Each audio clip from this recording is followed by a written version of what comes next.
was just like, who's that new caster? And Mel was like, that was me. First player.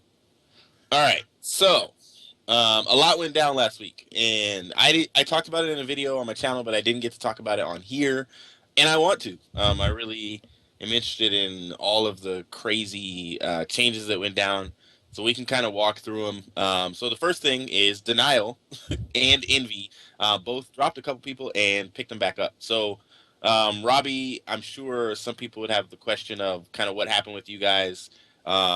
And I know you probably can't release the names of who you might have been trying to get. I think I have already, but well, then you can tell us now if you already have. But do you kind of want to talk through, without saying too much, because I know it's probably still a fresh wound with some of your dudes. But yeah, I mean everyone's kind of still salty about it. So I woke up. Oh, I forget what day it was, but it was one morning last week, or it was Wednesday. 2 days ago, Wednesday. Yeah, Wednesday, woke up in the morning, and Zuma was kind of frantically texting, didn't know what was going on, and I was like, what's going on? And he's like, look, we got approached by blank, blank player, and one of the players, okay, we were going after Aches and TP. You said who? Aches and TP. Okay. And then one of our players wanted that change, so we were like, what are we going to do? Mm-hmm. So, and then I think we kind of jumped the gun and then dropped the players because we were like, let's just do it. Let's see what happens. And then me and Zuma talked more and more throughout the day for a couple hours, and we're just like, why would we make this change? We're making this change off everything in the past. There's no benefit to the org right now in doing this. Like our growth, most of our growth as an org is outside of Call of Duty anyway. And making that change first of all, it was a dickhead move because Chris is a great player, great captain now, and attaches a young gun who's I see only an upside with him. Yeah. So we made the change back. We said, look up. That's my one swear for the STiKS. And let's fix the problem. So we went back to the original roster. And we regret it still. So when you said the people are salty, but it seems like you guys are playing well. Yeah, you guys are playing amazing. And they were when we considered the change, which is what myself and Ray kind of said, well, what the hell are we thinking? We can say this is business all we want, but it's stupid in the end of the day. So we went back against our original decision. Well, I thought it was interesting how Replays was on ESR, and they said, like, who would you pick as a team? And he said, well, I want to pick the team I had. Mm-hmm. And even though all that stuff had gone down, and I thought it was awesome that it was like 20 minutes after ESR aired that you guys were back together. And I thought it was a good move by you guys to, I've never felt like more of making a business decision than dropping Chris. Like, he is a great person, a great player, and it was awful to have to make that on-the-fly decision, and I'm glad I realized the mistake when I made it. So let me ask you, while we're on the topic, and if you guys have any questions for Robbie, just put them in the chat. We didn't plan any specific questions for him today. So when people keep saying watch the language in the chat. I get one. What, I was told last time. How much pressure is on these other owners right now? Like with these EG players kind of in the whim, like are they gonna are their contracts gonna be dealt, or are they not gonna be dealt? Are they gonna sell them or not sell them? Like how much pressure is on these owners to make good decisions and not just haphazardly, like we saw happen with Envy as well, drop players and end up actually getting the short end of the stick? I think a lot of changes have already been made to pick up these EG players, and I don't think they're going to get released. I think they're going to hold them in contract until the 1st of December, and then they're going to be kind of shit out of luck. That's going to suck for everyone. Or EG is going to try and build a team around the players that they still have under contract just to stay in COD because they want the visibility. That's my opinion. Yeah, because it's not like they're not going to be a good team. Like, I mean... Oh, I know. So I don't. It is getting very. It's getting very rough because I'm looking at the Envy change. Looking at the Optic change. I'm looking at the phase change. I mean, I'm sure all these changes were made with one of these 5 players in mind, or 2 of them. The Optic Nation change. I mean, a lot of these changes were made. I know Optic Nation, Killa actually left, and I think he left on his own accord, not, because he wanted to team with Aches or anybody like that. But I think they were really trying to get Impact back together, and Karma threw a wrench in those plans. So I I'm think kind Karma of was the only players that kind of looked at that and was like, look, I could probably play with whoever the hell I want. Why am I going to go back to the past and see what I can do? And then he looked at it with an open book, and all those players were like, what the hell, bro? We were going to team. What happened? Blah, blah, blah. yeah, they're not happy, and you can see the tweets between Killa and Karma that it's not going well there, and I think people are there's a lot of guesses going around as to where people are going to go, and so similar to your situation, we saw something happen with Envy where they dropped JCap and Nameless. Now, I've said it a million times. I love JCap, great player, but I always just imagined that if they were going to make a roster change, that JCap was going to be the roster change. Nameless was too consistent going into the end of Ghost. Merc is one of the best captains in the game. And why is everybody cheering? Did somebody sub? Who subbed? Yep. Pro Poutine. Oh, Pro Woo! or Prop. You subbed again. I think he subbed before and now he's resubbing. He's a good guy. Thanks a lot, Prop. So I think they dropped JCap and Nameless, and the whole community was just shocked. And I felt bad for Hastro because he was getting attacked so bad that he actually started defending himself on Twitter, and that's not something you see Hastro do a lot. But he was defending himself, and he went at JCap, and then JCap did his twit longer, and it was kind of like, wow, like Formal really took over. And I don't know if the conversation of dropping Merc was ever even an option between those conversations. Like, I don't know if you had those 4 players, if you would drop Merc instead of Nameless, but I just think Merc is such a good captain. So their whole thing was crazy, and then they switched around and said, okay, now we're dropping Formal, and we're getting JCap and Nameless back. And well, what are you guys' opinions on how that went down and those changes? And well, I guess we can talk about what else happened is the whole thing with Formal going to Optic. I did not see that coming at all. I went on Twitter and said it's not going to happen. I don't think Hex will pick this guy up, and he did. And now they're under pressure to try to get Crim. So it's just a huge, this whole crazy array of changes that took place. So what were you guys' opinions of Formal being on Optic and leaving Envious, and how do you think it's going to work out with Clayster on Envious? We start with Fatty.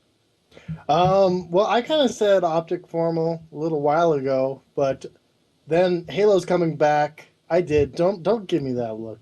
No, Air Flying 2K Ops. Thank you for subscribing. He's awesome. He's a fun guy to follow on Twitter as well. Make sure you go follow that guy. Anyways, but I think picking up Formal, and I said this last week, I think it's a gamble. Just because, look, he just won the Halo tournament this last weekend. And if something happens to where he could make more money playing Halo, he will. He'll go there. He'll go where the money is. He's in it for the money and to be a champion. So and he's admitted that, yeah. Yeah. Well, yeah. He straight up says that, and I don't. I mean, this is his profession. It's what you have to do as a professional player. Just like any basketball player wants to go where the money is or the chance to win. That being said, I think it's a great pickup. I think if they do get Crim 6 on Optic, all of a sudden they have a championship caliber team with 3 huge Slayers. Not saying that might work in this game. I don't know if it will. But I have a feeling that those teams, say like a Denial, that have good Slayers on their team are going to do really well in this game. That's what our team's built around right now, is our 3 Slayers and then our 1 good objective. And it really worked in Ghosts. And I think we saw teams start to build around that. Like once they could get the 3 or 4 Slayers, they would start winning. But I think this game is going to come down to that raw gun skill, which if you look, Formal has it, Scumpy has it. Nate is really the only one who will be lacking the gun skill, and he makes up for it by getting on the hills, coming up with plans. I'm excited to see what kind of leadership Crim brings to the team, because I've always thought that's what they lacked, and that's why Clayster was a good pickup. But if he joins. yeah, if he does join. If he doesn't, look for somebody like Swanee or who's the other guy that they draw? Jerd, who from Epsilon. One of those guys, I think, could fill that role either till December or forever. Ray and I have actually had this exact talk about the Swanee and Jerd thing, and we think there's only two organizations that can handle the visa situations and those two players, and that's EG or Curse. Yeah, I think they're going to Curse personally. But so if Curse, they have to drop Mochel and Enable. Or No, because I guess that's who they would have to drop, huh? They have to have the two qualified players. Or do they count? Do they count because they were qualified in Europe under the whole Gfinity thing? I don't think that would cross over. Well, it's not. They're still affiliated with MLG. Wait. You guys are confusing me. So, Curse has to. They Curse on MW spot. Yeah, they bought it. Two players that got into the league. So they can't. Can't drop all four, or they have to maintain two that were qualified. And they have Slasher and Chino. Yeah. Slasher, Chino, Miyagi, or not Miyagi. No, Slasher, Chino, Moch, and Enable. So they have to drop. They have to keep Slasher and Chino. Because they're or any other two. Yeah, who are the other two? Mochilla and Enable. And Heist. And Miyagi and Sender from Noble. Yeah, so because none of the NW players went over. Oh, really? Just had the spot. Oh, I'm so confused. As of right now. Anyway. So the NW players right now can end up on a team, but they technically, that team as a unit doesn't have a spot, right? No, they do not. Okay. The org sold it to Curse. Oh, jeez. That is... that's another one of those sketchy situations. It's business. Business. Well, and then Curse, I mean, did you guys watch the 5K? They won. Yeah, they won, and they did it pretty... I mean, it wasn't like... I mean, I know this was Envy's first tournament together, but my expectation fully was that Envy was going to beat him. And I was Flicken had to play Uplink for the first time ever as a team. It was hilarious to watch. Yeah, that was... Well, I loved at the end. That wasn't bad. That was actually kind of really fun. I wish they would quit complaining and play the damn game because it's a lot of fun for me to watch. Yeah, but the only situation you got to see is these players. It is mostly like we were saying earlier. It's their career. Yeah. So we need to give them a rule set and give them game types. Because if you say, look, guys, Uplink's gonna be in the rotation, practice it, they will. But if you give them the option to veto it and pick CTF, they're gonna pick what they know because they don't want to waste the time learning something completely new. But if they need to know, if they want to know, they need to know now. Yeah. We have an event in 2 weeks, in 17 days? Yeah, they have to get a rule set out. And I think with Uplink, the whole passing thing is getting absurd. Like, if you could steal a pass, maybe that would be... Oh, the pass needs to be nerfed. That's ridiculous. But the passing thing is where you can just throw it directly to someone. Yeah, the L trigger pass. Across the entire map, I mean... I said that, it either one needs to be nerfed to about a quarter of the size, like the same distance you can R trigger pass it, or just take that out. Because if you could have R trigger passing, that would actually require a lot of skill. R trigger passing? Yeah, that'd be sweet. Yeah. Oh, yeah, that'd be tough. Yeah, I don't think. And the scores would be a lot lower. Yeah, the scores would be a lot lower. But when you see like these... So we actually didn't pass at all, and we lost 8-9. We didn't pass a single time. We just ran it into the Uplink score. Now, did you guys not know about the passing? I don't think so. Oh, okay. Because they didn't even throw it into the thing. They just ran in every time. 8 points. I don't even know if they knew you could throw it. Well, I'm sure they knew you could throw it, but I don't think they knew how or knew. But they actually jumped into... Yeah, because that's 2 points. Yeah, and they no passes, no coaches. No passing, no throwing. There was one throw that was sadly attempted because replays, I think, threw it 4 feet in front of him. That was it. But other than that, we just ran it in. Yeah, it was... I was happy to see the success of Envy. It's no secret if you follow me on Twitter that or watched my video that I put up that I'm not bitter towards Optic. I just feel like dropping Clayster wasn't a good move. Just my opinion. It's just my personal opinion.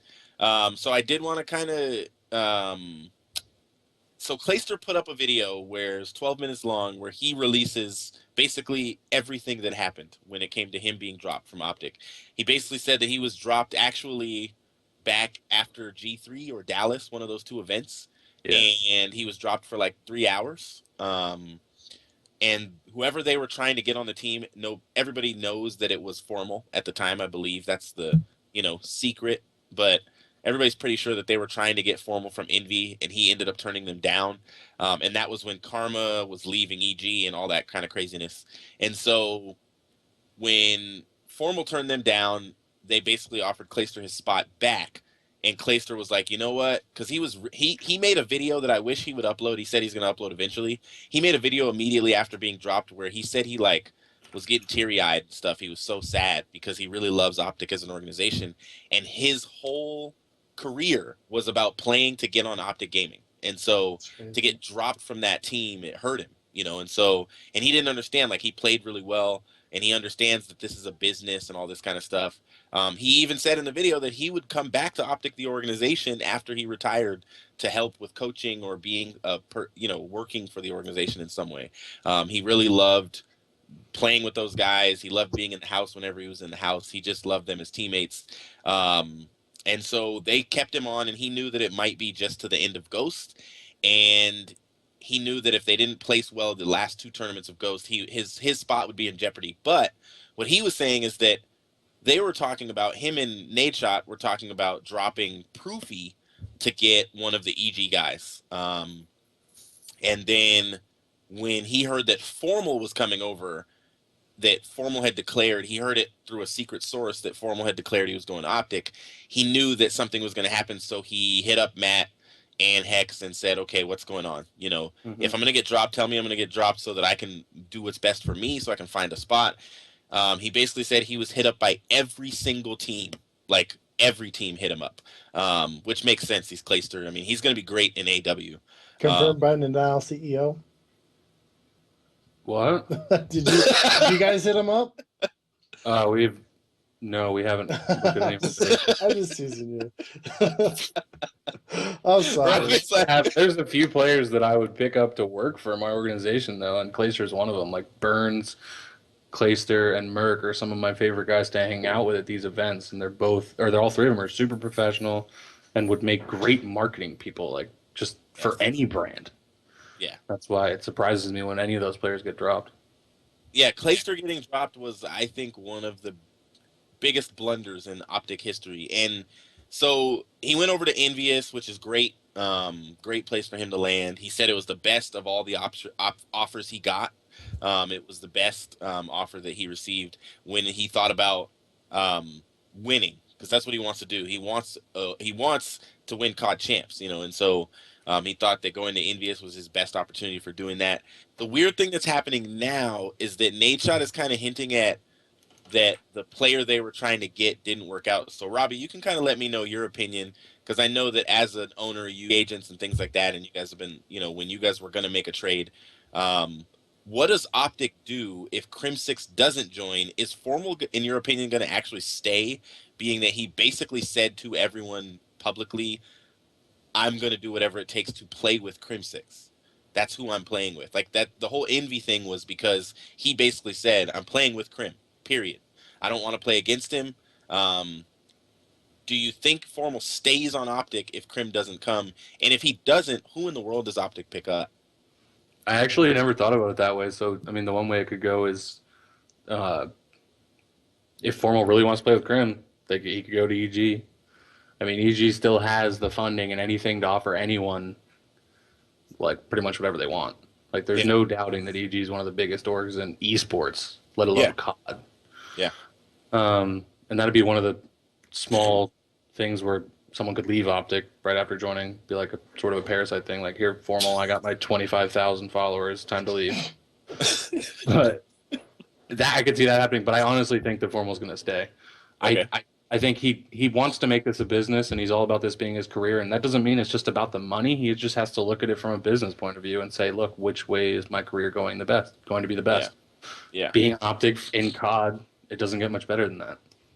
The upside's there, and most players that get an offer to go to Optic would take it. So why would he leave to go to anywhere but EG? Would be my statement.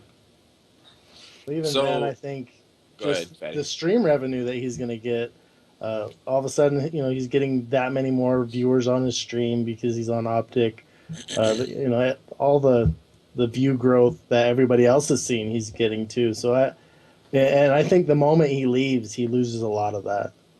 Yeah, but if he went to EG, he could get sole sponsorship deals that would cover that in a heartbeat. They could build an empire around him pretty easily. And that's very true. Is he, Fatty, in your opinion, is Formal good enough of a player to do all of this? I think he's For the risks that these teams have been taking? Like, arguably the best player in the game. He and Scump Oh. are arguably the best.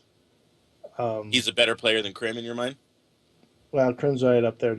I think there's like 5 players that you got to look at as being like the cream of the cream, or creme de la creme. I wouldn't. What? I wouldn't say they're the best players in the game. I would say they have the best shot. All those players you just mentioned, because you got to remember there's players like the OBJs that should get a lot more recognition. Like Replays makes jokes and says he's a heel, but that's what OBG players are treated like. Like look at Merc, look at Teep, look at Replays. Like you can much easily find Slayers to build around those players than picking up say Formal and saying, okay, now we got to get an OBJ. Yeah. Oh shit, all the top OBJs are already on teams. They're the linemen of COD. Pretty much. But this is Optic, though, Robbie. I mean, even if the other top OBJs are on teams, it's not like they're not recruitable, Yeah, but they're all under contracts now, so you can't really take them anymore. Yeah. Unless you want to buy them out. Well, which is what everybody's trying to do with EG. But going back to the question, I don't think EG has buyouts in their contract right now. So they're not even buyoutable, is what you're saying? think I shouldn't say much more, but I'm pretty sure that's the case. I think it's a bit of a bidding war. Oh, like man. I'm sure, like if I didn't have buyouts in my contract and someone said, "I'll give you $1,000," I would laugh and just say, "No, it's going to take something like $100,000 or something stupid." Like if I really didn't want to get rid of a player, like there's certain is players. that what EG's doing? I would imagine.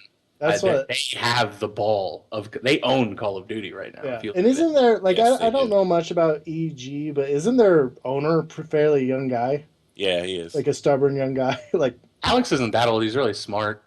Garfield. He's a really smart guy. He kind of puts you in his place when you're talking to him. I don't think he's that young. I don't think he's as young as me. He's probably in his late 20s though.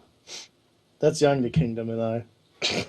You guys are dinosaurs. That's not a surprise. Oh man. Oh, but back to the question, I do think you can build an empire around Formal.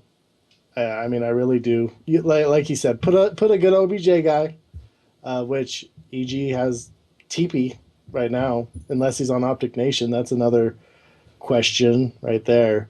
Like I said, EG holds the ball. Yeah, they all hold. So I guess they can set the buyout price at whatever they want. Because I was thinking it was like one of those things stated in a contract that's depreciated over time. Do you know if that's the case, or is it like that in your contracts? Or I mean, I know you can't really say, but what's have just buyouts in general. My contracts just have buyouts. Like it says a price. It's not depreciated. So there's a standard buyout price for your players. Yeah, for instance, when I had a League of Legends team, it was $10,000 a player. To put in perspective. And is that buyout? Is any of that contingent on your decision on whether or not you want to get rid of him, or is it like if you offer me $10,000, you can have him?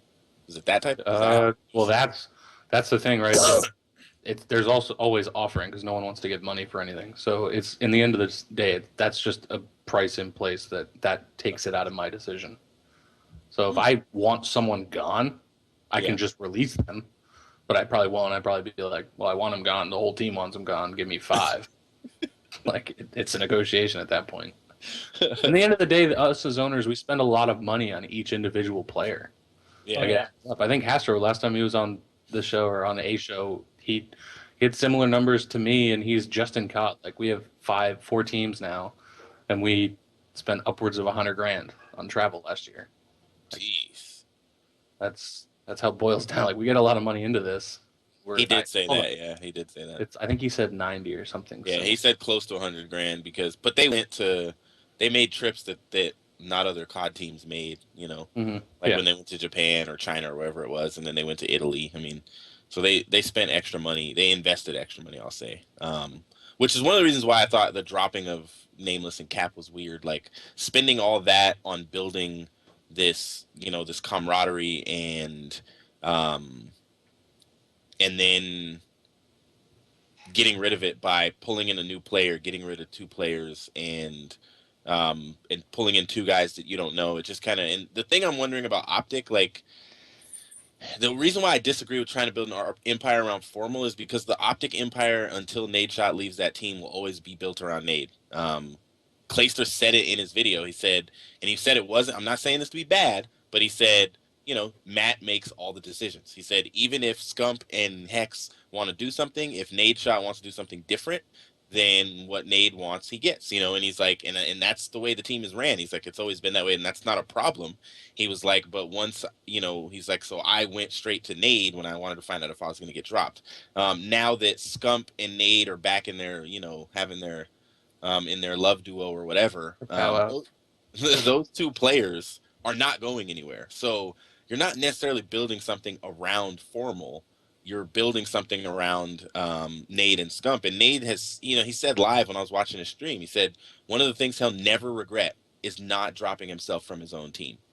And kind of what that made me think is, even if he thought it would be better for the team, he probably wouldn't drop himself at this point, which is why I think Clayster got dropped. So he has no reason to drop himself right now, though. He played amazing at the end of the last game. Yeah, I could understand if he was playing like trash, and then he went, "Look, it's time to retire." It's kind of like when I played Counter-Strike. Like once I started shitting the bed, there's my second swear for the STiKS.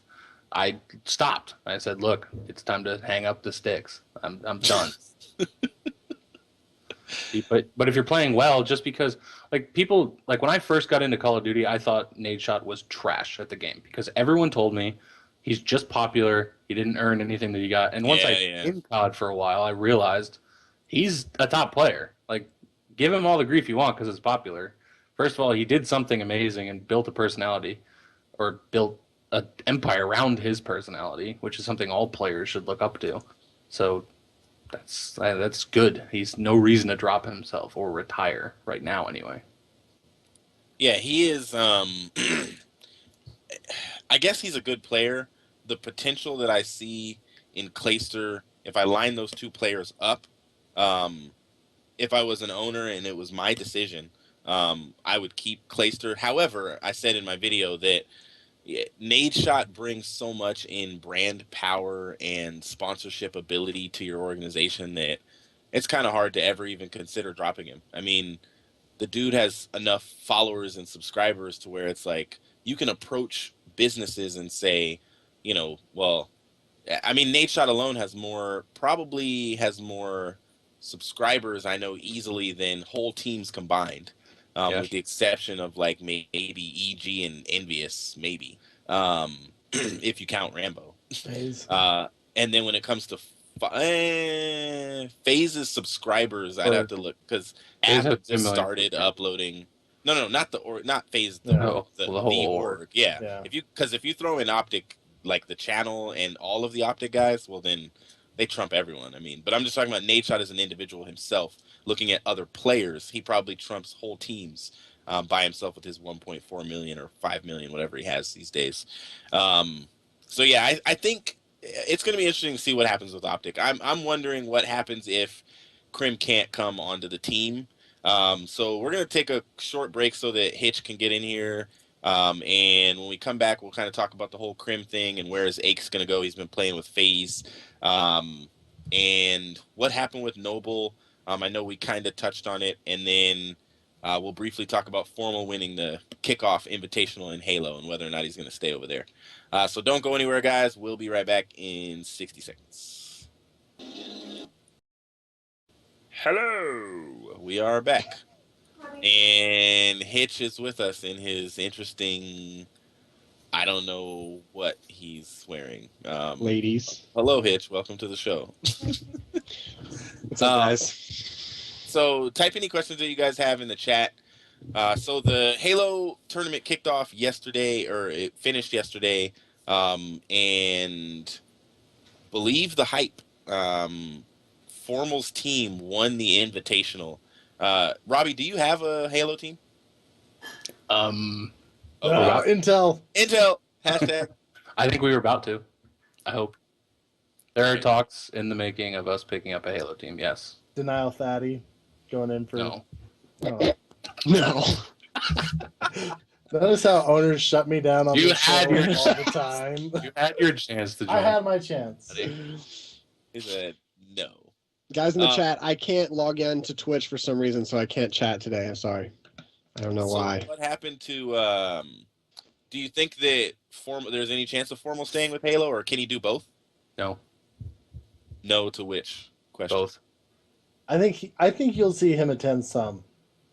Maybe for fun. I don't think he's going to be on the top tier team. Well, he just won. Any team he plays with is going to be a top tier team, but I don't see him because it's conflict of interest, especially being on Optic and that amount of stuff that he's going to have to do in the COD scene. Like for instance, the next major event is on the same day as MLG. Like you can't. Yeah. Clone himself. I'm sure we'd have a team of 4. It's not possible yet. Interesting. All right. Well, Hitch, welcome to the show. We talked about Optic and Envy and Clayster and some of the changes that took place last week. And talk about Curse winning the 5K. And so STiKS has been playing with FaZe. Now, I don't think it's going to be FaZe STiKS, but if STiKS doesn't go to FaZe, who do you guys see going there? Like, who do you guys see on that team? On FaZe? Yeah. What's the three? Sorry. There's only 2. It's just Censor and Apathy. Neslo is playing with them, but I don't think he's in contract yet. Well, he's changed all of his graphics. They even He's have basically. Did they officially announce him over there? Yeah, so it's still a rumor. The org has not announced that Neslo's in their organization. Even though he's changed his graphics to FaZe Neslo, his gamer tag I think now is FaZe Neslo. It's just free advertisement at this point. Yeah, I don't know what that's about. Maybe they don't want to make a rash decision. Maybe they're holding off to see if EG is going to release their rosters. Because, Theory, when he said that about TK, and then he tweets, I might as well say it now, I'm a free agent. And then he was like, oh, wait a minute. No, I'm not. It's like Robbie said, EG is holding all the cards right now. Everything is kind of in their hands. And so who do you guys, if, let's say, EG's rosters are not released, who do you guys see ending up on FaZe for Columbus in 2 weeks? Dito. EG, he's with EG. Aren't released. Yeah. Okay. I don't know if he's officially under contract there. I heard he was. I think he is. I think they have 5 players under contract right now. I think Censor just might man mode and just clone himself. And then there'll be 180 cats on a flag. Would you recommend, Robbie, having someone literally just as a sub play and letting them know in advance, like once these players are released, we're going to try to get some of them? That'd be horrible. It'd be great from an owner point of view if you could do it and have it work. But look at like Mike CO and I talk about this all the time. And this is why we feel even more horrible about our situation than dropping those 2 players. Look what happened to Optic when Clay was told that he was going to be released, or when Proofy thought he might be dropped, or Curse. Same with Curse. Remember when Burns was dropped for a day and they were playing amazing, and then as soon as he got dropped, the team to bed because that's horrible for players. 3. Damn. 4. No, I totally see that. It's hard, but if you look at a team like Optic, I think that's where they have the advantage when it comes to the whole EG situation. If they don't pick up Crim, they got Flamesword, they got Big T, probably Rambo maybe. I mean, if they had to, but then they could choose almost any other top AM and have them come to them just for the popularity, because that's we talked about that earlier. Instant boost. Top AM. You think they'd pick up a top AM? What? You think they'd pick up a top AM? Well, top AM is in people that should be in the league that aren't. I want to say like a like a say Miyagi or Slasher or He just called Miyagi. Wow, roasted. well, he is now, Man. right? I'm sorry. I love Miyagi. Miyagi knows I love him. He But- took second in playoffs. They're already hams again. That's Well, awful. it's unfortunate, but it's true, right? I mean, Top hands are actually like sharp. Yeah, sharp. Are I think- Eggs. Yeah, eggs, crab, tea. They're all hams too, right? it's true right now. I mean, unfortunately, that's the way it's set up, right? Only the people in the league are the pros. Yep. So, And that's going to change a lot this season too, because if you're not in the league, you're not getting as many pro points. So you're going to not be able to do the change thing either. Yeah. Like, what I don't understand, Robbie, is these players that like are joining teams that are not in the league, kind of like Looney did. Like, I don't understand the thinking behind that. There's 4 spots. That's their thinking. They think, oh, look, there's all these top they're going to teams. play in. Yeah, they're going to try and play in. There's 4 spots open for grabs. Like, you got to think about these teams. When was the last time TK placed out of top 12? Because that's what they would have to place outside of to not make the league. Because the top 8 teams you would assume would be the league teams. So unless they play awful and get touched, then well, now all the league teams are different, so it's gonna yeah. So what teams do you see playing in? TK, whatever team Miyagi's on. EG, MW, Yeah. since they don't have their spot now, and then Noble. I would see that. I could see that, and I could see Noble staying. That team staying if they stay together, which they probably won't. Because if they get an offer for Curse, they'll probably go to Curse. But if they stay together, I could see them going orgless. Just don't want an org, don't want anything to do with an owner, and just one of the captains taking ownership. If they split, though, do you think SB has a chance? SB probably, yeah, close to. They got Fizzer, John, Twiz, and Sin, I think. Yeah, that team. I mean, that team too. I was just talking about the teams that kind of got shafted and lost their spot. Yeah. Which we all knew was coming. It's unfortunate, but I'm interested to see like when this is all over. When does the rosters lock? 21st. Right? Really? That was the 28th. You probably know better than I do. I was told the 21st. Well, mine's locked right now, but the 28th. So your roster is officially submitted? Yeah. Okay, so you and Envy have official. Is there any way for us to find that out? What teams actually have already officially submitted their rosters? Don't know. Envious has, yeah. I know Envious has because Hastro tweeted. He trolled everybody and then tweeted this morning that their roster is locked. And so I'm kind of wondering. The link for all the rosters Hitch is on COD Esportspedia. It's on their website. Yeah. I can link you. Now, one thing we haven't talked about though is Nation. What do you guys think that team's going to be? The team's going to be a beast if they get who they want. If they don't get who they want, they're screwed. So it's going to be, if they get what they want, it's going to be Karma, TP, Proofy, and Embos, right? Yeah. Yep. So I'm thinking if they can't get Proofy and Embos, or not Proofy and Embos, if they can only have Proofy and Embos, I think it's going to end up being the 2 guys from Europe, Jerd and Swan. What do you think about that team? Wow. It'll be an interesting team. Do you think Optic wants to deal with visas? I don't think so. I don't know what. I honestly think MLG would help them with that. Cost the best part of $30,000 to $50,000 to bring somebody over here. Ooh, jeez. Really? Mm-hmm. Legally, unless you want to like have them hop the border. Put them in the bottom. Well, they could come over. I mean, there's special I situations know that. like getting him a green card. First of all, you have to have, I think, 20 employees to qualify for employee-rated green cards. That's salaried payroll employees, which I don't think anyone but EG or Curse has in esports. Actually, I know Curse doesn't anymore either, since they split the network. They're making a good point in the chat. Is Ricky officially dropped? No. From Nation? I think so. No. So this is the thing is this is all getting ridiculous because all these teams are like waiting to see if they can get one of these 5. Everyone's probably just do a system restore in the next like 2 weeks and just go like, what the old team back. We were joking. Come on back. Impact. Rostermania was actually just reviews. You guys are all fooled.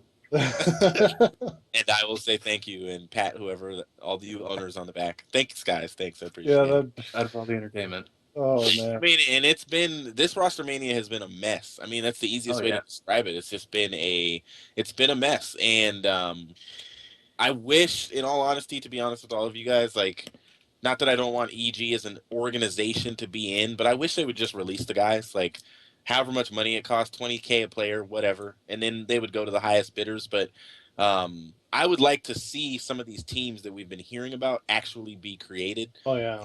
and come into existence. The super teams. Yeah. Yeah, If both optics get who they want, they're both going to be good. They're both going to Yeah. be really good. Do you think they If- become the two favorites in every tournament? I mean, besides the whole fan No. base, just I think team any wise. team with Garma on it can turn into a championship team. Because I still think Envious is a really strong team. they are. Yeah, those three teams Don't and sleep Denial, on, of course. I was gonna say don't sleep on Denial. I wasn't Like, going to toot my own horn, but you guys can toot it all you want. No, well, Oh, I'll you guys- toot your horn. yeah. you can't sleep on that roster. Like, you can't sleep No. on. If you watch the way we're playing right now, no one can beat us in hardpoint. They have to work on S&D, but S&D is so much different in this game, it's not even funny. Have we talked about basketball uplink yet? Yeah. Basketball, Quidditch? Okay. All right, that's cool. I'll rewatch it. Do you have something to say about it, Hitch? No, I was just curious to what you guys are doing. We basically said left trigger needs to be banned, the left trigger pass, or nerfed, like, tremendously. Yeah. Well, and I think It's they were OP. talking about this on ESR. Benson was, and I said it needs to be banned. He's like, no, it doesn't need to be banned. Just I needs feel to like be. I was gonna say I feel like Benson is a huge fan of Uplink just because he's British and it reminds him of soccer somehow. Well, to me, it's more like football. Like, because I said I was either thinking about doing Yeah. a video or did a video talking about Ricochet and Halo 4 and how I think it needs to be in the game. And I think it'd be awesome. Ricochet is basically the same thing. So I'm a big fan of it. I think it's fun. I think it can have a lot of like crazy moments, and we saw that in the 5K yesterday when they were forced to play it. I think it was Curse we were watching, and they did really good. It was a lot of fun to watch. It was a tight game, and that's with people not knowing how to play it. And can you imagine when people actually figure out how to play it, how intense it'll be? That's just my opinion, but Yeah, it's a the thing about Advanced Warfare is that and nobody's really talking about the game right now, but the thing about the game in general, like, I was in Nex's stream earlier. I was watching him play some 2v2s, and he asked me like what I thought of the game so far, and I just said, I was like, it's not as amazing as I thought it was going to be, but it's a good game. And I think there's some things that it's so different from anything we've seen before, where the lanes of traffic are completely different, and you see people die a lot from above, and like, where did he come from? And the passing on Quidditch, or the passing on the game is like, get on the roof, and then double jump, pass across the entire map, dunk it, And so it'll be interesting to see. Now, it does take some skill, because when I saw Krim doing that when he was playing with Optic, he had to stay alive in their base. And so as they were spawning, he was killing them. And then he just kept dunking the ball over and over and over. And he uploaded it to YouTube. Ricky Big Timer was the first one to really publicize the trick. But the fact that pro players don't watch other pro players' videos unless it's like something crazy, like when Replays uploaded his 1v4 from the 5K, Which was unreal. tweeting that out. Yeah, that was crazy. Every pro was tweeting that out. They watched it immediately. I watched it and celebrated so much, my wife thought I won $1 million. And she was like, did you just win the lottery or something? I was like, no, but close, except I didn't win $1 million. I No, need, that somebody play was- link that. I need to see that. Oh, Let's see it. it's been all over Twitter. It was huge. I tweeted it out earlier. It was round 11. And he was 1v4, and we lost the first map. So we were down. Down. Wow. Exactly. They would have been out, and it was like it made such a huge difference. That was a huge demoralizing play, I'm sure. It was Were they right playing? after Saints 1v3, too. Yeah, it was dope. It was legit. Just go to Replay's YouTube channel. It's his last video. Exact team. It's Sin or something. Thank you, sir. It was Fuse. You guys were playing. Oh, was it Fuse? Yeah, it's Fuse. But that game type, like Big Timer made it public first. Then Ricky talked about it in a video. But I keep seeing pro players like, oh my gosh, did you guys know this? And I'm like, well, yeah, like Big Timer made a video about that like 2 weeks ago. Like pro players don't watch each other's stuff, and they don't really go to each other's Twitters. And so one of the things I wanted to ask you guys about is, so what nobody believes that with Karma declaring I'm not going there, nobody really believes that they're going to see much success as a team. And the frustration that took place between them and the Noble owners, even when they started out, and it was like Parasite was trying to say publicly that Noble said they were getting a second team. He didn't know they were dropping their entire squad, but Noble... They didn't, for the record. They didn't what? They didn't. They were trying to keep both teams. Yeah, I believe that. Egos I came into wholeheartedly play. believe that. What'd you say? I think egos came into play, and they didn't want to be the B team or the A team, so then they split. That's what happened.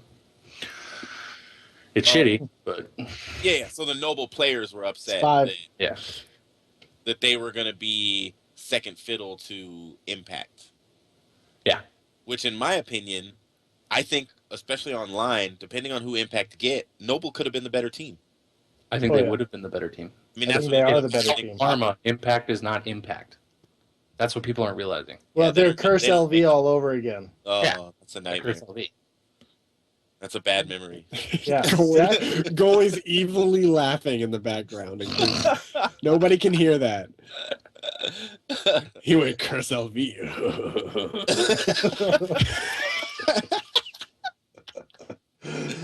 Oh boy. That is a nightmare. So who do you guys think they might get? Like, they're not trying for any of these EG players, so except for Karma. How do you know?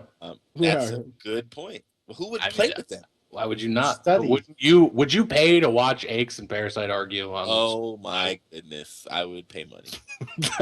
There'd be tickets being sold. I would pull up the MLG app on my phone in a meeting. Oh yeah, Impact picked up Study. Someone in the chat just said that. Yeah, they picked up Study. They aren't looking for anyone. Yeah. So and that team is not Impact without. But what I don't understand, like, who's their... They're going to be entertaining at LAN to watch. There will be a lot of problems with that team. Adding Study to that is like adding gasoline to a fire. Well, but Study's not the worst player on that team, by the way. No, he's not. He's not. Just But making sure you guys know. Who's the worst player on that team, Edge? I don't know. I just know it's not Study. Study's not he takes it by any means. Study's not a bad player at all. But I think Study's not a bad player, but I think he is his hype exceeds his actual ability. I mean, and I know you used to have Study in your squad, but I think, like, I'm one of these people that always, the minute that Rambo was swapped out for Study, I was always saying, bad decision, bad decision, bad decision. I like Rambo, I like Rambo, I like Rambo. I just think but I do think that what Rambo brought to the team, and even what he taught Study in the little bit of time they were together, I think that it was good for Study. I think he's learned a lot. He's grown as a player. He's definitely more mature. He's maturing as we speak, as a person, though. Yeah, and and I think we're watching him kind of grow before our eyes. He'll become a better player as he matures as a person. One of the things a lot of guys have to learn is to play. You have to play with your team. You can't play away from your team. Except you guys kind of disproved that. When you guys won, it was like the rumors were out there that none of your guys really got along, but they just figured going into that event, they all knew they were going to win, which was weird. It was delusional confidence. Yeah, right? Like Friday night, I think I said this last time I was on STiKS. Friday night, Study said, "I'm taking the check home." By the way, and we're like, "What?" So just jinx the crap out of yourself. Go ahead. And he's like, "No, I don't care. Friday night taking the check home." That's crazy. Yeah, but what my question is, like, I think I do think Study's a great player, but I don't see who the Slayer is. Who's the Slayer? Killer. Really? That was a joke. Oh. Did you see my jaw drop? Like, yeah, you're like, no, Killer can be a Slayer though if you watch. That's why Impact was so successful. Is all three of them can, even Karma they could do anything. All three of those guys are so, like they've all done everything before. You know what I mean? They've all slayed. They've all ran OBJ. They've all but OB slayed. I think the Very problem is that team doesn't have an OBJ. No one on that team wants to declare themselves the OBJ. I would say, as of right now, especially Study's not going to say I'm going to drop negative Miracles will do 30. it. You don't think Miracles Miracles will do it? shouldn't though. Miracles is a great Slayer. Miracle should never be. Oh, Who else on that team? Killer should be an OBJ. I think he's reckless enough. he's a smart player, and he's really. I think his reckless nature, like that he had on Black Ops 2, where he would go like 43 and 40, on a map, and you'd be like, "How did you get in 83 gunfights? Like, what the heck?"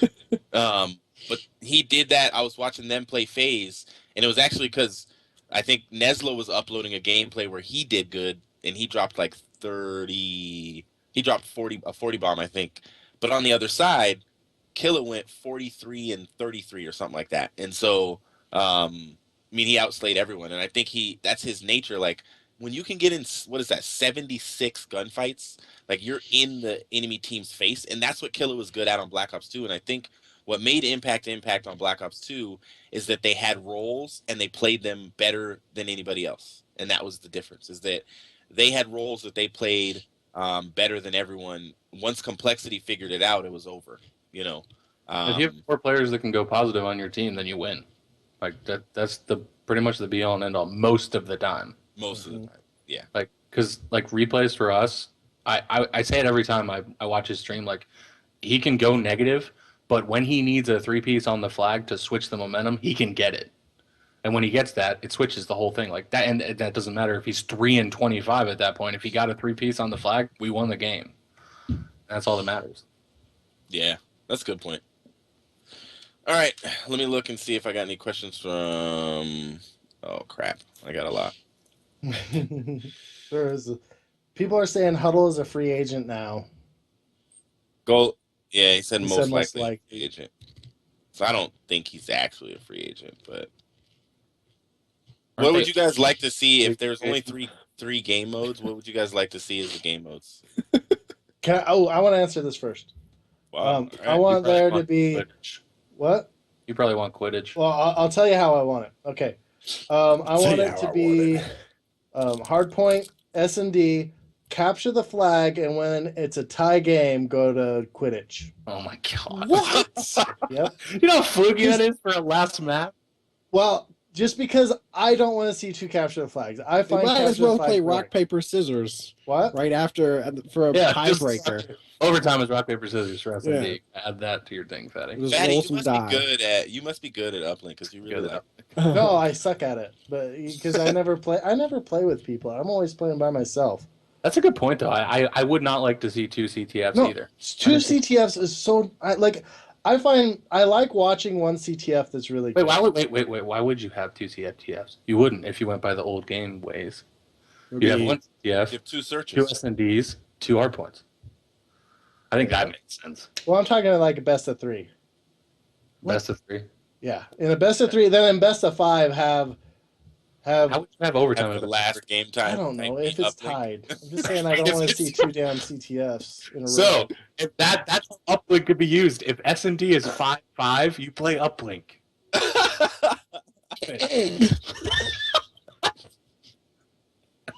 That's round 11. That's amazing. First team to score wins. That would actually be dope. The most acrobatic move with your broomstick and you win. I don't understand. I mean, I know they're trying to get Uplink in there, and I wouldn't mind seeing Uplink, but how are you going to fit it in? We've had a perfect way of doing things for the past 4 years, except for in Modern Warfare 3. So, like, I would like to see a hardpoint, S&D. Ghost was not perfect. It was 3 game types. I'm glad it was perfect. It was consistent. So hardpoint CTF. I mean, hardpoint search, CTF's hardpoint search. Yeah, Nail Condon or Niall Condon 1994 in the chat just said momentum. Have you guys played that? Momentum will end up in draws. It would always be overtime every single time. Every game ever. That game type is bananas. I saw Clay playing momentum on Detroit. I thought I was gonna my eyeballs couldn't stop because it was that map is so small. It was like just And I love playing it. He was playing pubs, and so it was like 66 momentum on Detroit. It was bananas. That's what all the snipers play. play. It takes like 55 seconds to get the whole thing done if you're agagainst a bad team. Well, yeah, that's what I've seen. You have a pro team play a bad team or a group of people playing together, it's over. That game type ends real quick. I think Apathy uploaded one they had that was less than a minute. Yeah. They won the game. So if you guys could change one thing, this is from Ferran or something. I don't know how to say his name. If you guys could change one thing about Advanced Warfare, apart from the bow, what would it be? The bow. Bow doesn't even bother me that much. Have you seen the AK-12? Yeah, like, bow is. I like it. Stupid. I think just like give it time. People will move away from it. We'll see. Well, Apathy dropped a 50 bomb with the KF5 or whatever. The KF5 or KP5? I don't know what it's called. Whatever it's called. I know what you're talking about. That's a good gun. On a pro team. Yeah, with sub. And his team didn't even believe him. Sensor was like, yeah, right. It's like, you're lying. In the same game, Neslo with the BAL, of course, dropped 50, or he dropped almost 60. Dropped like 58. Yeah. Saints dropped 65. Is that momentum? First day that game out. He dropped 65 against, I think. I forget who he dropped. He dropped 65. 65? Yeah, 65 against Oh, I saw that. He tweeted that out. He tweeted a picture of it. Yeah, it's kind of ridiculous. Wasn't he playing against like Proofy and Nameless, or it was was it eights? They were scrimming. Oh, okay. They were scrimming. I might have missed that one. No, it was the first tournament for Advanced Warfare. That's what it was. He did it in the tournament, the first tournament. Wow. But yeah, that's the new. That 70 is going to be the new 40 for pros, I think. Maybe 60. Wow. Okay, one guy asked if Optic does not get Crim, will Envy make a roster change to get Crim? No. If Optic doesn't get Crim, Clay's better than Crim in this game, except for maybe EG. Oh, I don't know about trade Clay. Yeah, why would they trade Clay? They trade like. Oh, I don't know. That's just the first I don't thing. think Kick likes JCap at all. Oh, I love JCap. I love trade JCap. Just get rid of JCap. Yeah, you do say that. That's like our one consistency. Something about Optic and dropping JCap has been like the consistency of the stakes. Yeah, that I could drop out of Call of Duty. Beat JCap. That's what. Yeah. And plus, we forget. Hasher tweeted out today that they've already like locked the roster. So yeah, that's what I was thinking. Yeah, so they can't even pick anybody up. What? And I think they have a beast roster. This is a personal question. I guess Hitch, you can actually answer it too. You too, Fatty. Oh. This guy Manuel Alanus says, "Do you sometimes want to be the viewer instead of the content creator?" I am. For me, I'm a viewer. I'm only a viewer. Goalie has told me that he doesn't even watch YouTube, like except for CNanners videos.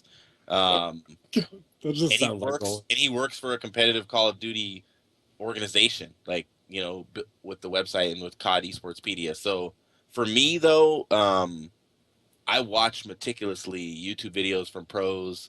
I'll watch them on my phone sometimes, listen to them while I'm driving. This morning I was doing the dishes, listening to Clayster's vlog that he did. Because a vlog I don't have to watch. Like I don't want to stare at Clayster's face for 15 minutes or whatever, but I'll listen to what he's saying. And so yeah, I love being a viewer. I love watching streams. I'll sometimes just have a stream playing in the background while I'm, even playing with my kids or doing something in the house. Yeah, I always have a stream on. That's why I have 3 monitors. I always have a stream up in the top. It's I love being a viewer. And being a content creator, the reason why I've only been uploading like once a week is because it's very, very time consuming. And I like viewing and playing a lot more than I like creating content. Doing this show is something that I love because it's live. I don't have to like put a whole bunch of pre-work into it. Goalie does. But well, he's efficient too. He's yeah. Efficient. But I make sure Goalie's taken care of. I don't just leave him out there, But I think that like I like being a viewer a lot, So that's why my content creation has gone down a lot. How would you answer that, Hitch? I don't know. I really like creating content. Like I really, really enjoy it. And I'm trying to grind because I'm trying to get to a point where this pops off for me and becomes something, really, really big. So it's kind of just like implanted into my brain over the past like 3 months where it's just like, I have to do this because I have to keep the grind going and eventually it'll pay off in the long run. So it's not really, I don't really, and I'm still a viewer. Like while I'm playing, I watch streams, and while I'm recording, watch streams, and I always try to stay up to date. I'm always on Twitter, so I mean, I kind of have the best of both worlds. I think I say this every time. I'm a fan first and foremost. And I don't think a lot of people realize how much goes in. Like, if you want to create great content like Kingdom and Hitch do, there's a lot that goes into it. Planning what you're going to do, planning what you're going to say, editing. It's really hard. And that's why you see, like, I haven't done Jack on my YouTube channel for a month. It's because I just don't have the time right now. So I would like to create more, but it's what it is, and I love watching, and that's where I'll always be. Even though, like, now it's hard for me to watch a tournament, like a LAN, because I want to be there bad, So it's like in that aspect, I would trade watching to go being there any day. So that's watch while you're there. What? You could just watch while you're there. Exactly, and it's awesome because you get to see people, you get to meet people. I mean, the first time I ever met you was in Philadelphia, Oh yeah, it was. Yeah, and same with Hitch. I mean, I wouldn't have met Hitch if he wasn't there holding the camera. I don't think I've ever actually talked to Hitch in person. I think I just see you with the camera and you always That's walk. because his curls are so intimidating. I'm always like super focused at events and run around. But what about you, Kingdom? Do you even go to events? No, I have this theory that Kingdom is like 4'3", waiting for you. and like we just never will know this. You've seen a video of me playing basketball where I laid it up. Yeah, who knows if that was a regular size basketball or a regular size basketball? We have no idea. I just thought about it one day. I was like, what if I like said hi to Kingdom and he was like to here on me, like I am. Like, hey, Kingdom, how you doing? Yeah, Smitey's pretty short. I'm way short. I'm waiting for UMG Seattle to be announced. No, I just with my kids and my job, it's hard for me to travel, and so finding the time to do it. Like if somebody paid me to do it, if like MLG paid me to travel, I'd probably do it. But I've never been like in Ghost. I definitely wasn't interested to ever try casting or anything like that. And when me and Puckett first talked last year, I told him directly, like, I'm not a caster. I was like, I'm an analyst. And he was like, that's what I need more, And so I've been on ESR a couple times. But, yeah, I'd love to eventually go to an event and meet all these people instead of just talking to them in DMs. It was funny. Ron just DM'd me and said, when are you guys doing the STiKS again? I was like, we're live right now. That sounds like Ron. He's like, we're live right now with yeah, he is. The one thing I like about him is that I know he gets a lot of tweets and stuff, but when I was small and only had like 4,000 or 5,000 subscribers and maybe 3,000 or 4,000 followers on Twitter, I would tweet at Ron for Pro Points updates, and he would always respond to me. He would remake a whole team thing for me when I asked, and I was like, wow, you really don't have to do that, but if you want to. Awesome. He's the man. Ron is a cool guy. I really like him. So let me see if I got any more questions. Oh, what do you guys what do you guys think about the spawn delay that they're using? Is it like 2.5 seconds or something that they're using? Like I saw them using it on hard. They have to. Yeah. If they don't, they spawn in front of you. Yeah. I don't think the spawns are actually as messed up as everyone says they are. Yeah, everybody keeps saying they're really, really, really broken. Wow, Hitch. You see Hitch's face. They're really bad. So I've seen like a few where people will spawn in front of people, but that's when the spawns are really messed up. Like, well, not with the spawns, when everyone on the team is like sporadically spread out. Weird places, yeah. Yeah. I think they're worse on like your regular pub hardpoint than they are 4v4. But I'm glad they went to the 2.5. I think it works. It was too hectic otherwise. Like it was almost not watchable. Yeah. And that's why people are dropping 60 bombs. Yeah. Why don't they just make people spawn in the air? I mean, have you seen people try to cast this game so far? They just quit. Well, watching Puckett and Benson try to cast this game, like learning through this game would be awful. Oh god. Yeah. Well, there's gonna be I guarantee you'll see a handful of people doing it too. I might try. I might try with this game. I might try casting. I'll help you. I've been watching it and looking at Benson and looking at Benson and Puckett, and they like couldn't figure out what the name of one of the exo abilities was that like one of the players had on. Trophy and mute. Yeah, they were just guessing. It was hilarious. But I think we'll see.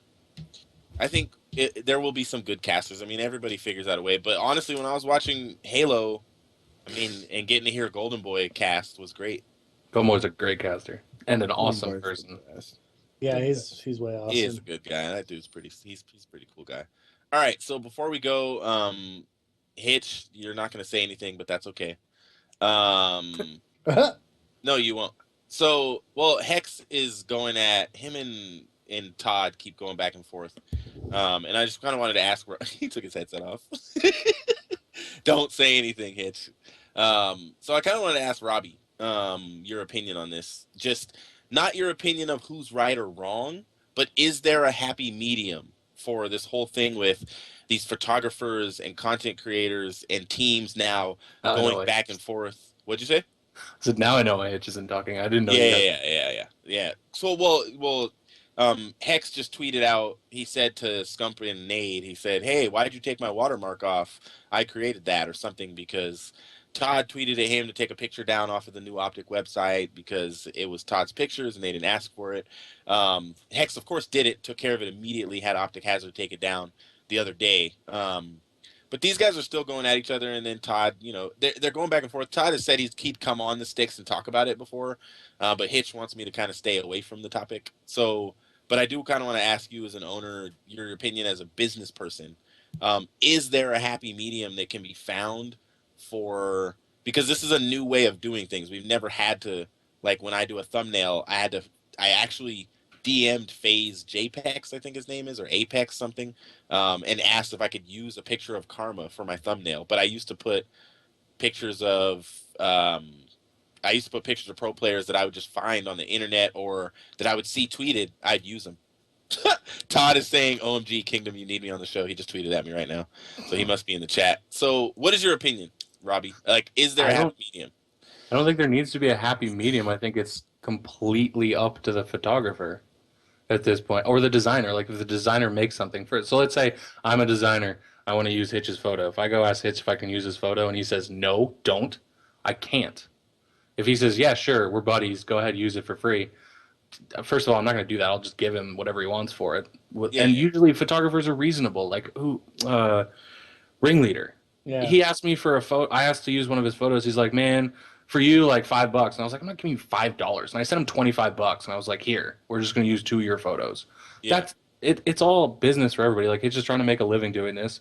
Ringleader tries to make a living doing this. Like, yeah, that's the only way it can make sense. And this like leads into the product only thing. Like these companies think they can give product to teams for advertisement. That's not how it goes. You need to make money doing this at some point. Like we have to pay the photographers, we have to pay the designers, and that maybe not right this second, but we have to lead up towards that. And that's the only way everyone's going to be happy. Well, and somebody like Ringhouse, I mean, he pays a good $1,000 every time he goes to an event, Yeah.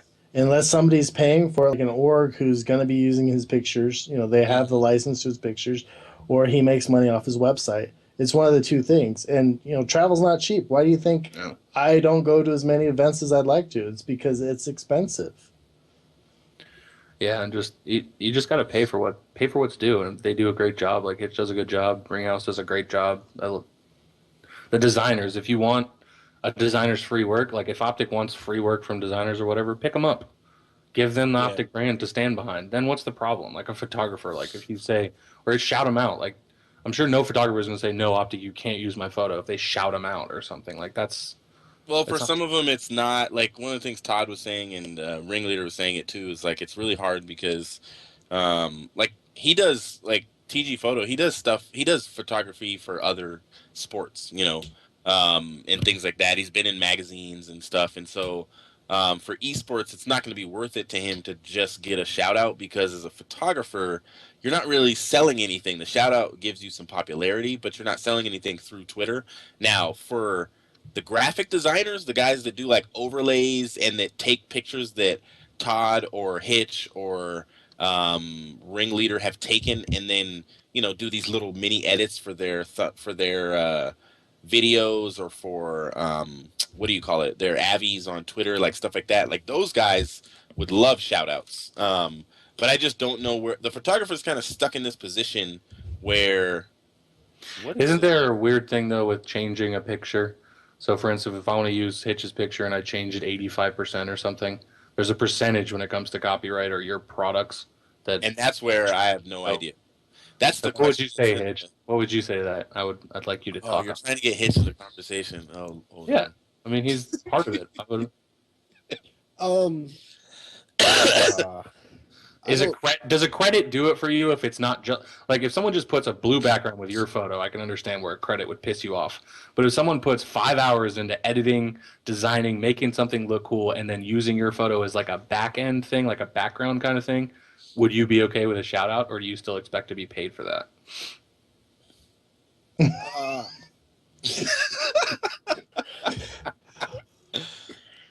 Thanks for taking over, Robbie. So it's a little bit different for me. I'm not a professional photographer. Myself, anyone. I feel like whoever is a professional photographer has gotten paid before, edits their pictures after they take them, and things like that. Like I've taken pictures at events before, and I've just put them on Twitter and just let anybody do whatever they want with it. People like Todd. Todd's the hands down the best photographer in the community. There's also like a handful of others like Disciple. He has like A1 pictures, like their best pictures. So people like that who I know for a fact outside of here get paid for their photography, then I know it's a lot different for them trying to photograph events, because when they photograph events, they have a specific way of doing things, and if it's not done that way, then it's weird for them.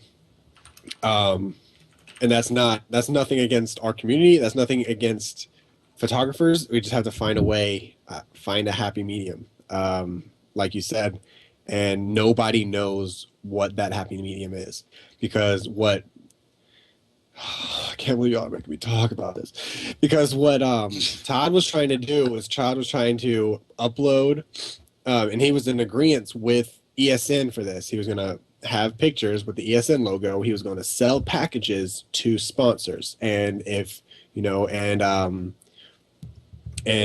companies and things like that. Like he wasn't like trying to sell them to people. Like if businesses wanted them, they could buy them. If companies wanted them, they could buy them. If high-end graphics designers and like things like that, like if they wanted the pictures, they could buy them. That was the whole purpose behind it.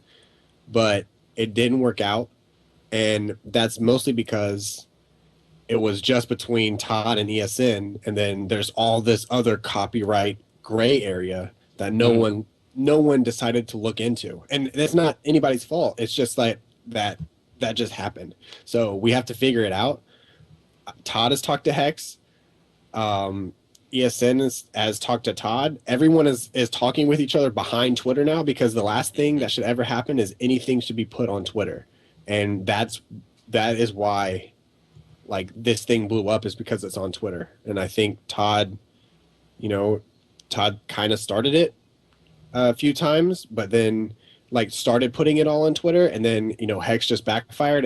And whenever someone says, "Hey Hex, can you take my photo down without like because I didn't give you credit," and then all of Optic is just destroying Hex, saying, "Yeah, man, you're a scumbag," and then on the same Twitter thread, people are talking to Todd saying it's just a picture, when in reality, like he gets paid for it. Like Twitter is not the place to be in these kind of circumstances, and I feel like Twitter we have blows all these situations out of proportion. Yeah, exactly. Yeah. We have everyone in that whole entire situation has learned their lesson from that, and I don't know.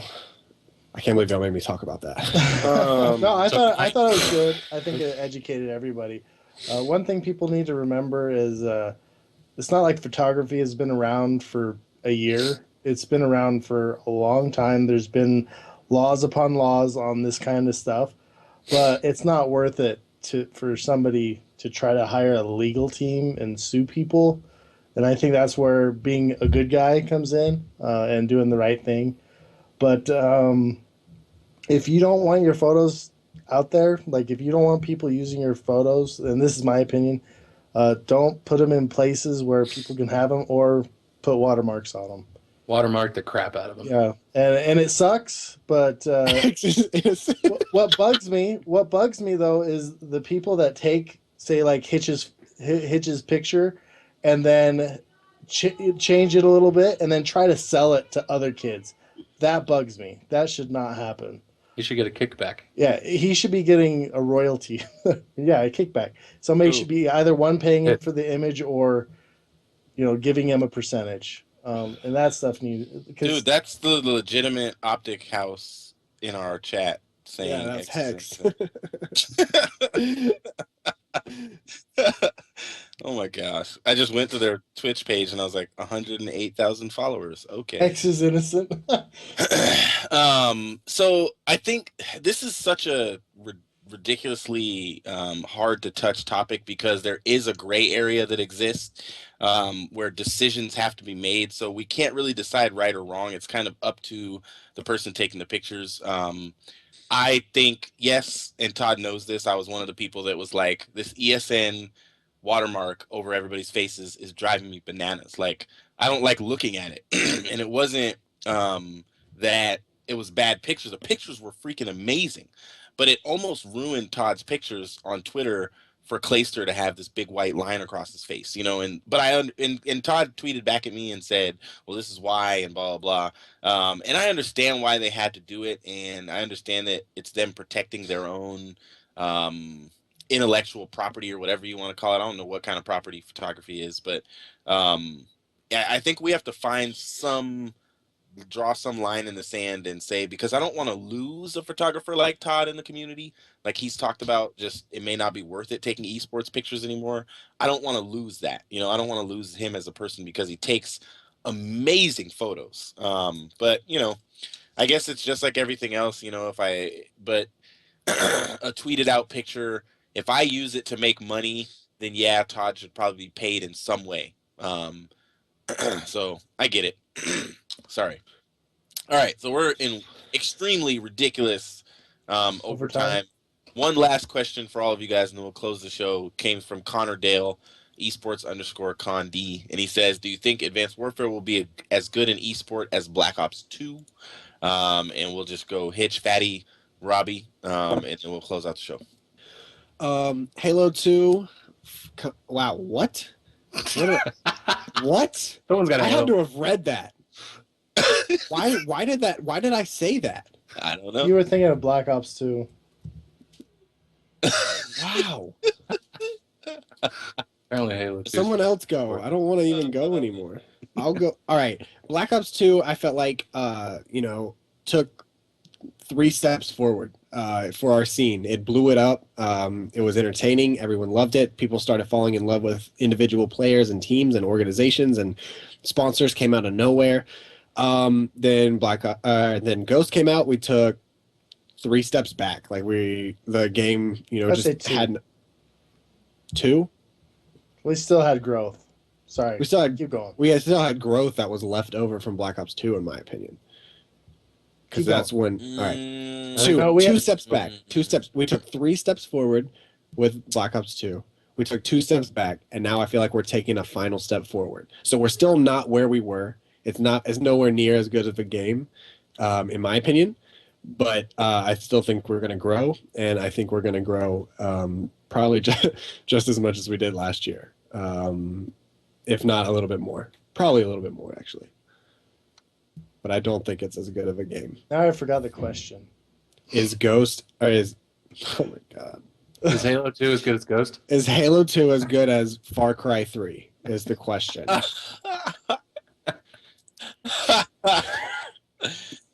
Will AW measure up to Black Ops 2 as an esport? My answer is, as far as gameplay and the newness, no. I thought Black Ops 2 was very innovative. I mean, Hardpoint, nobody thought of Hardpoint before. Well, I mean, I guess King of the Hill, but yeah, I just thought it was really great. But that being said, I think we are going to see a tremendous growth in the next year, especially I think that's mainly because of what MLG is doing with the league. I think it's easier to be fans of these teams that are in the league. We see more teams that are gaining fans, say like a Noble.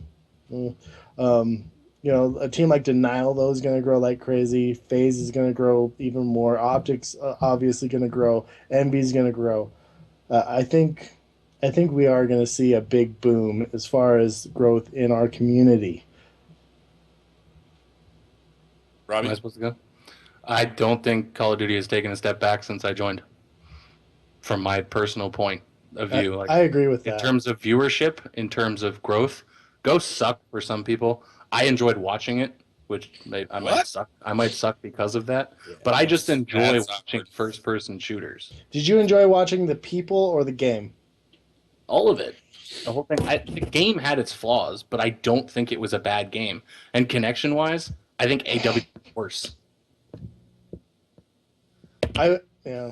Look at AW, I think more people are noticing more connection-based things around AW than they are with Ghost, but that's because people's internets are getting better. I think that's not because of crap games. That's because people are getting 1 terabyte lines in their house, 1 gig lines in their house, which no one had before. Everyone had 5 up, 5 down, forever, 1 up, 1 down, and now people are getting like 100 by 100 and getting the info before other people are. So that's just how games are going to have to adapt to it. But yeah, everyone can say whatever they want about it. All right. Positive. Look at X Games. Ghost was only successful because a whole new market opened up in Black Ops 2 that was expanded on, which helped people like me that didn't really exist. There was no person that is a complete non-pro player that could talk with any validity in our community. Diesel. Diesel? He's on Umu. I mean, he could play the game. He's better than me. But I think No. All right, keep going. Not Optic Diesel. No, the weekly rant is what I was talking about. DEEZAL. Yes. Yeah, that's the only thing that ever came To be out. honest, like Diesel kind of almost created a little tiny space for me to step in with what he did. And me and him, I've talked to him before. I think we were going to do something together or try at some point. But what I'll say is that I wouldn't exist if it wasn't for guys like Nadeshot, Scump that grew their YouTube channels and made just the fact of hearing about, I mean, I make a video about Killa leaving Optic Nation and 15,000 people watch it. It's like, our community has changed to where people want to know now about these players. They're interested in the drama of roster changes. And that, in my opinion, helped Ghost. I do think it was a bad game. It was not exciting for me to play at all. To watch, it was okay only because when I saw Crim6 get a 6-piece, I was excited, or if I saw somebody go off or do something stupid or Karma get a crazy snipe, depending on who it was on, that's what made me excited. If I didn't know the players, like if you put on just some, like when ESR used to stream like random matches that wasn't pro players playing, I'd never watch that, like ever. But we're not watching pubs, we're watching esports. Like we're not. No, I'm saying 4v4. Like even if it was like 2 AM teams playing each other, I wouldn't watch. Like that's just my personal stance. Like if it was, and it didn't have to be Optic and Envy, but if it was like Denial and Noble or Most Wanted and Curse, like I would watch that. Even this morning, the reason why I was watching Next is because I'm interested in learning about Advanced Warfare and how to play Search on it because I think I want to actually try and play this year. But I think Robbie's right. Nothing has diminished. Like as bad as people say Ghost was, it was good enough of a game for it to be played competitively, for MLG.TV to now exist, for that arena to now exist, for X Games to now exist, for COD Champs to be another successful event. I do think though that just like any other sport, the players, knowing them and their personality, and a lot of more of the behind the scenes drama of these players than any other sport. Like, I don't know all the drama that takes place between basketball players in the NBA, but I know what happens between, Killa and Ricky, or Adrian Peterson and Mike Vick. Oh, gosh. So it's I think that we've created something that actually supports it. I think that any player like a Formal, a Miracles, a Killa, any player that does not consistently use their popularity. Wow. Someone just in the chat, Robbie's girl is hot as hell. That's my I saw that. She was on the camera. She walked by in the background or something. Shout out to my wife. Hex, dude. Hex is hilarious. Shout out to the wifeys. Hex is giving out free candy. Does it have an Optic logo on it? I'll take it. Fanboy.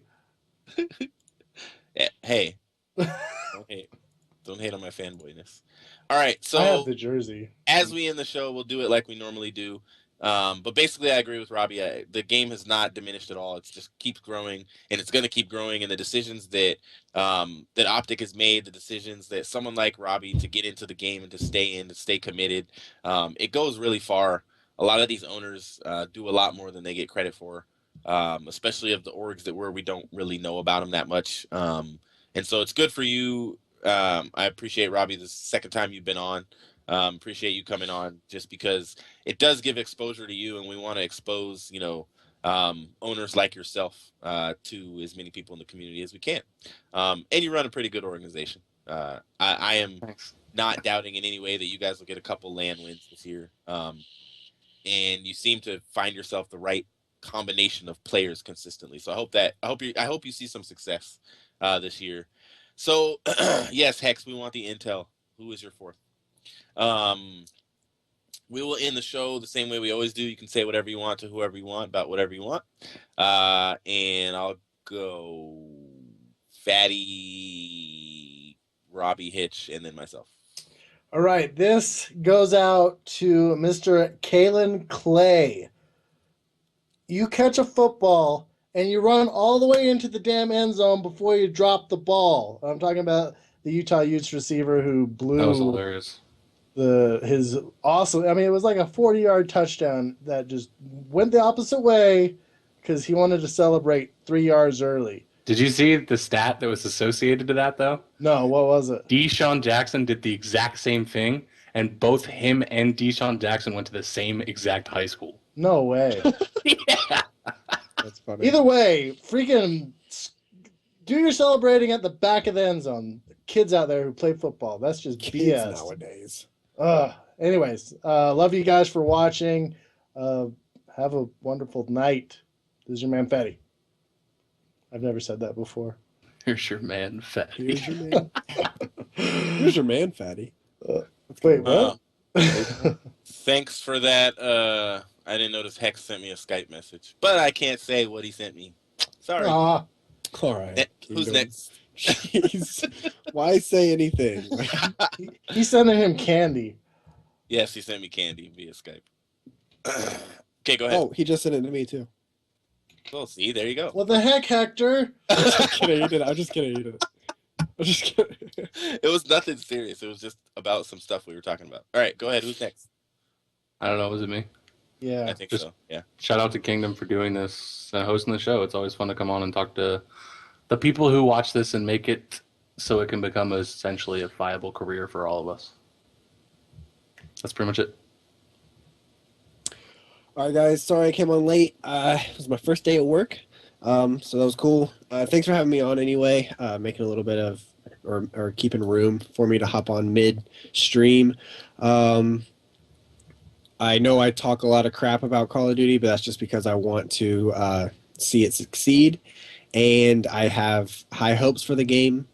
I just am too picky, I guess, and so I don't want to step on anybody's toes. But this has been Hitch. Shaboy. Peace.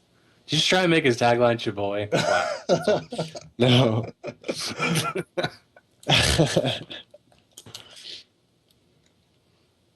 Is Kingdom frozen? He looks frozen. No. Kingdom. I'm He has reading. a skill of chat. standing Can really someone? Uh, I'm gonna screenshot your face right there. I'm gonna Somebody's, go to how the do you guys stream. know that's Optic Hazard? He DM'd me. Oh, all right. Oh, it is Has. Yeah, I can see it. I'm screenshotting your face right Who's up? now. Yes. Fatty, I think did it's you you. already know? That one. He's not even paying attention. I went on like a 5-minute rant about how you should score the damn football before you Oh, celebrate. that's right. That's Hitch, probably did you why go? he stopped paying attention. Oh, yeah. he doesn't like the football. Esports doc has got room for football. Hitch, did you go? Yes, I went. Oh, all right. My name is Kingdom Soldier. Thanks, Robbie. Thanks, Hitch and Fatty, as usual. Thank you, Matthew Holtman in the background that nobody can see. Bro, his government name up there.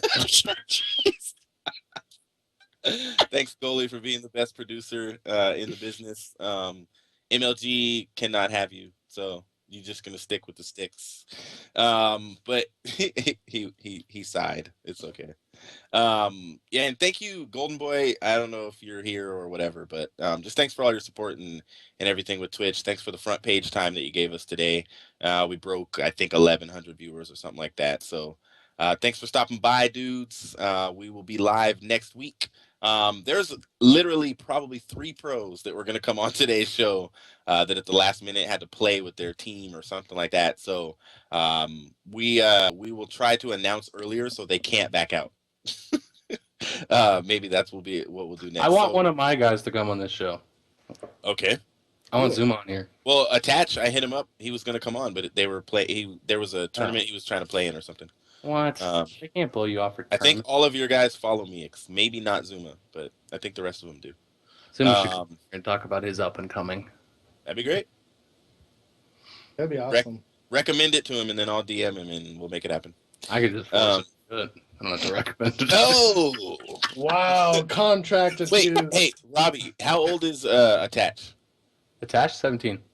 Okay, so I know that I'm like, this father figure to some of these guys in the community, but I thought it was funny how when I DM'd him and I said, hey, can you come on the show? He's like, yeah, that'd be awesome. Because he tweets at me actually a lot without me ever tweeting at him. But he got interviewed by Fox Sports. Whoa. I don't know if you saw that. Yeah, No. I got him an interview with Fox Sports. Can you link that in the chat on the Skype? Yeah, hold on. My interview. So it was funny because when I DM'd him, he said, he was like, yeah, I want to do it. And then he came back and he was like, oh man, he was like, we have a tournament like right at 6 and I think I have to warm up and play. And then I could tell that he didn't want to say no to me. And I thought that was something that a younger person would do. Like, he didn't want to just say, like, Rambo was like, no, I can't do it today. He was like, I really want to come on at some point, but I can't do it today. Nameless said something similar, but Attach was like, he was like, oh man, I don't know, because we have I was like, it's all good, bro. It's like, if you gotta, I mean, you're a professional Call of Duty player. If you gotta play the game, then play the game. Like, it's not hurting my feelings. I mean, I'd love to have you on, and then Robbie saves the day coming in at the last minute, hey, who's on the show? Yeah, that's what I said. So thanks for coming on. Thank all of you guys. If you guys need some G Fuel, hit up, use my code Kingdom for 10% off. And I don't know if I can say the other thing, but just stay focused on G Fuel over the next couple of weeks. This is your boy. You had me nervous, man. This is your boy Kingdom Soldier, and the rest of us, and we'll see you guys next week. Peace out. So yeah.